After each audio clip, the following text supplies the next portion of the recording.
So Chris, like we're talking about all the things you're fighting for. You're on the front line, seeing all the potential of like, man, like these could be very bad for, a housing provider. I'm out here fighting for it. Yet you're still actively investing. So talk Yes. to us a little bit why you're still bullish on, hey, I still think it's a good idea to own in Chicago.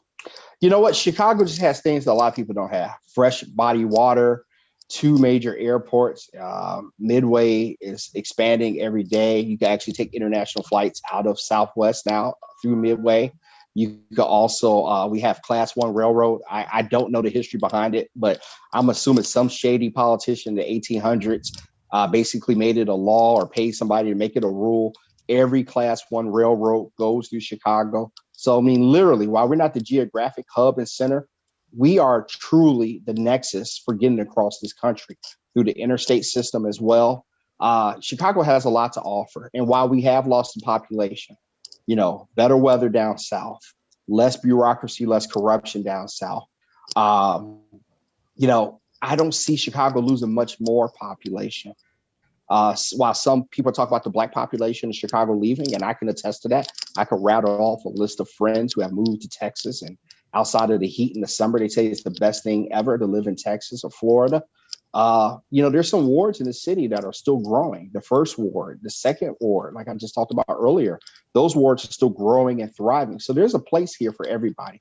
And the best thing about Chicago is, like we talked about earlier about Chicago bricks and it costs and how much money it costs to live in Chicago with rent control.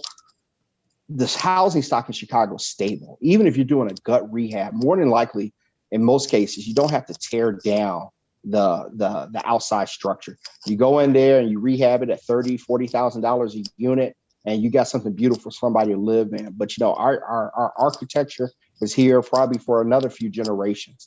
So I think Chicago is one of those places where new real estate and new communities are thriving every day. You all had a couple of friends and people I respect on, like Sierra, a couple of weeks ago or a couple of months ago now, talking about Pullman and what's going on out there in Pullman, where I just moved to recently in South Shore, and the Obama Library coming a few blocks away from me. There's a lot to be excited about in this city. We just want to make sure the politicians don't make bad decisions for short-term gain that's going to cause us long-term pain. But I would tell anybody that, if you can make it here in Chicago, you can make it anywhere. So friends of mine that have literally, and the young Democrats from across the country, to say, hey, Chris, I want to come work an election in Chicago. I want to really prove my mettle that I can work a Chicago election, out there passing out palm cards in February with snow up to your ankle, wherever the case may be. But Chicago real estate, especially in the residential real estate, as we just talked about earlier, there's a shortage inventory, and that's throughout Chicago and Cook County. And, the Chicago market is coming back. Who wouldn't want to live, especially if you're younger and unattached? Like my bio said, I used to be. Yeah, like my bio says, I used to be. Who wouldn't want to live in River North next to great restaurants and next to great entertainment? But, I just think there's a lot here in Chicago that it has to offer for, a casual investor or the person who wants to sit here and make a family.